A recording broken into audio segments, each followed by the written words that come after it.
Good evening, my friends. Tonight I bring you 4 terrifying stories about clowns, but not just any clowns. I'm talking about the kind you would never want to encounter alone at night. Laughter in the darkness, figures standing in the doorway, glowing eyes watching you in the middle of the night. These stories are real and will make you think twice before trusting a painted smile. Turn off the lights, put on your headphones and prepare yourself. Because after today, clowns will never be the same for you.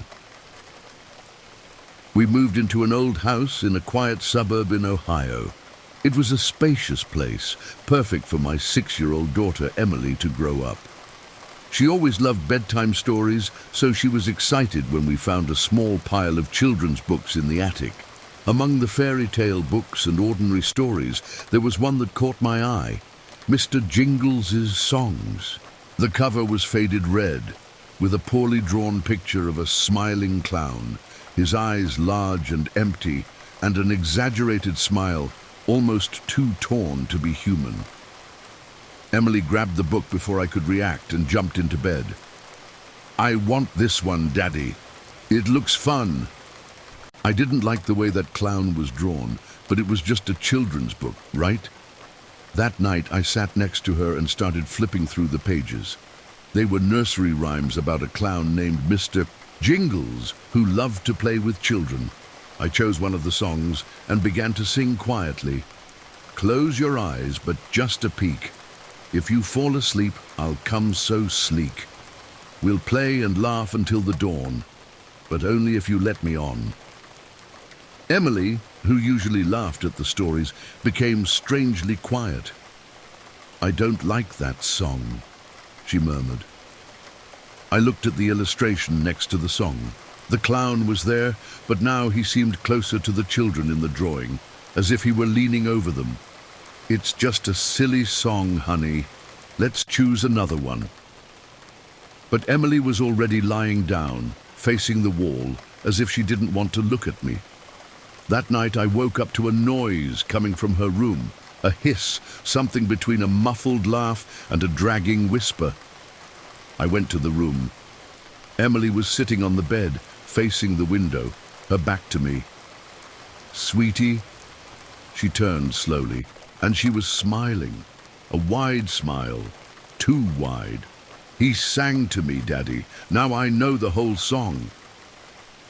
The next morning, Emily was different, quiet. She stared blankly at the walls, muttering the same song repeatedly, as if she were teaching someone the lyrics. The worst thing was that every time I looked at the book, the drawings seemed to change. The clown, who was once in the background of the pages, now appeared closer and closer to the children. I decided to throw that damned book away. I threw it in the trash outside and tried to forget about it. That night, I heard footsteps in the hallway, light steps, as if someone were hopping on one foot. I got up and went to Emily's room. She wasn't in bed. My heart raced. Then I heard a giggle coming from the corner of the room. I looked over there. Emily was crouching on the floor with the book open. The page where Mr. Jingles was now showed him standing, smiling, with one of his hands extended. Emily sang softly. "Mr. Jingles, come and play, take my hand, teach me to sway."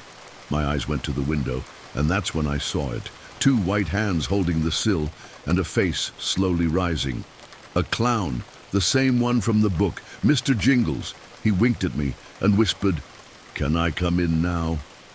That morning, I stuffed the book into the fireplace and set it on fire. The pages screamed as they burned, as if something inside them was trying to escape. Emily thrashed in bed, crying and screaming to stop. "He doesn't want to leave." But I continued until everything turned to ashes. The next day, she seemed normal. She played, smiled, but she never spoke of Mr. Jingles again. Everything seemed fine, until I saw the illustration on her bedroom wall, a childish scribble drawn with crayon, a clown holding her hand, and below the figure, the last verse of the book. "You can burn the book, you can even forget, but Mr. Jingles will always get." I work as a medical resident at St. Augustine Medical Center, an old hospital in Illinois. I've spent many nights on call, but there's one that I'll never forget. That night, I was in the pediatrics unit, responsible for monitoring a few admitted children. The hospital was quiet, an oppressive silence, broken only by the beeping of machines and the occasional cry of a child. At midnight, the nurse in the ward told me she was going to the cafeteria to get a snack. I was left alone in the ward, organizing some charts, when I decided to make a quick round. That's when I passed room 304 and saw something that made my blood run cold. The girl admitted there, Lacey, was sitting on the bed, looking at the chair next to her, talking to someone, but the room was empty. "Lacey, who are you talking to?" She smiled, but without looking at me. Her eyes were still fixed on the corner of the room. "With Dr. Smiley." A chill ran down my spine. "Dr. Smiley? Who is he?" She finally turned her face to me and pointed to the empty chair. "He's right here." I tried to laugh to relieve the tension. Maybe it was just an imaginary friend. But then she said something that made me shudder. "He gave me medicine before you got here." My blood ran cold. "What medicine, Lacey? Who gave you medicine?" "Dr. Smiley. He wears a white coat, but he has a funny face." She paused and whispered, "His nose is red and glows in the dark." My heart started beating fast. I ran to the nursing station and checked Lacey's chart. No medication should have been administered at that time.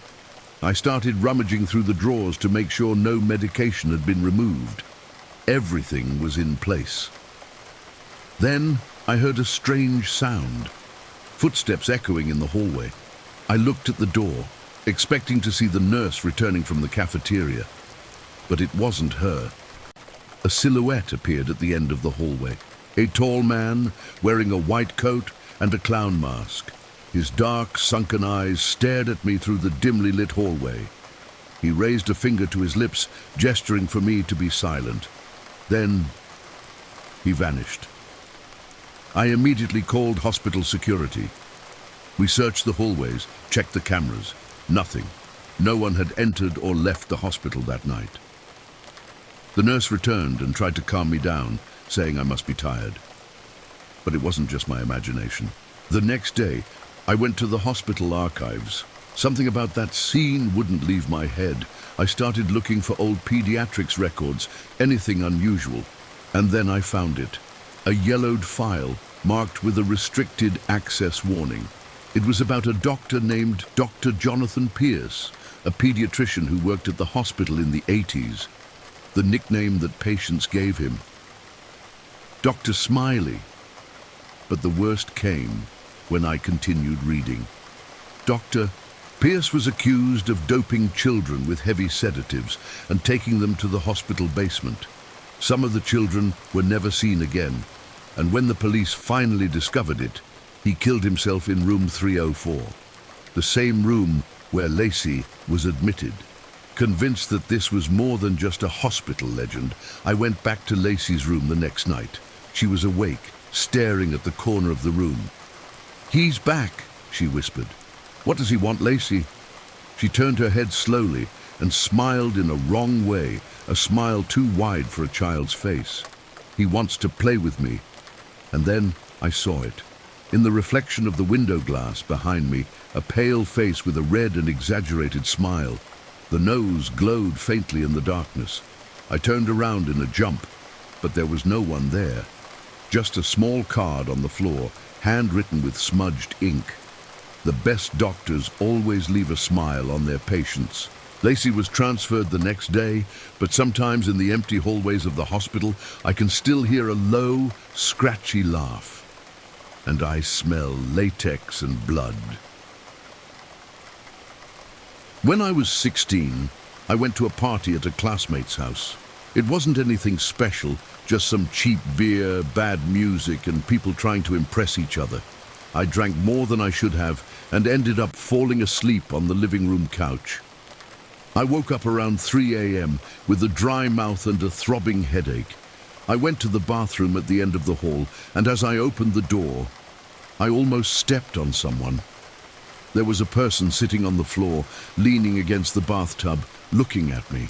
The shock made me turn on the light. It was a girl, pale skin, sunken eyes, her face covered in peeling white paint. She was smiling, but the smile seemed forced, as if someone had pulled the corners of her mouth upward. "Hey, is everything okay?" I asked, feeling a chill run down my spine. She didn't answer, she just stared at me. Not knowing what to do, I closed the door, peed as quickly as possible, and left. The next morning, I asked my friend if he knew the strange girl who was in the bathroom. He looked at me confused. What girl? It was only people from school here. But I knew what I saw. 2 weeks later, my parents traveled, and I was home alone. Before going to sleep, I locked all the doors and windows. I checked 3 times. I woke up in the middle of the night with a strange feeling, a warmth in my chest, as if someone was watching me. I looked to the side and almost screamed. She was there, the girl from the bathroom, sitting on the floor of my room, looking at me with that same forced smile. But now, the white paint on her face was thicker, more detailed, and her mouth was stretched too much, as if it had been drawn to be larger than it should be. My muscles locked up. I couldn't speak. I couldn't move. Then she opened her mouth. But it wasn't a smile. It was a black hole, an impossibly wide mouth, a bottomless void. She whispered something, but it was as if the words were coming from underwater. My vision went dark, and then everything went black. I woke up in the middle of the forest. I was lying on the cold ground, my clothes dirty with mud. The silence was absolute. I got up desperately, trying to understand where the hell I was. That's when I saw the footprints in the mud, small, rounded, like clown shoes. I looked around, and among the trees, a faded canvas tent fluttered in the wind. It was an abandoned circus. My skin crawled. There was a torn poster near the entrance to the tent. It had a picture of her, of the girl from the bathroom. But below the photo, the name was different.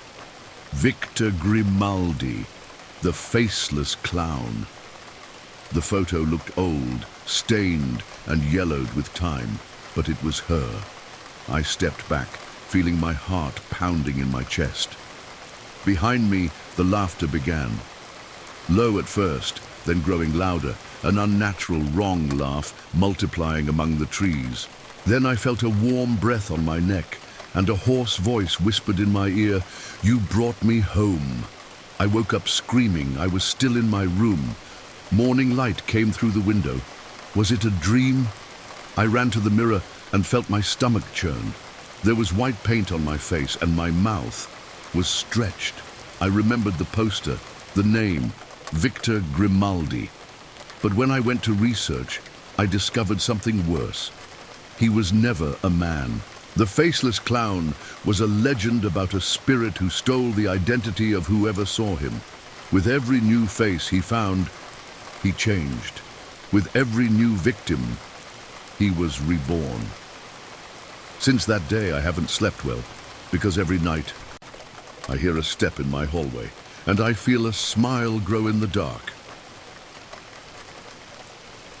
I've always been a quiet guy. I've never had problems with sleepwalking, nor a history of psychiatric issues. My biggest problem was just the tiring work routine and the boredom of living alone. But all of that changed the day I woke up on the bathroom floor, with no idea how I got there. That night, I went to sleep as usual, after an exhausting day at the office. I woke up suddenly, feeling the cold tile of the bathroom against my back. My head was throbbing. There was blood in the sink drain. The strangest thing, I didn't have any injuries. I got up slowly, feeling dizzy, and looked around.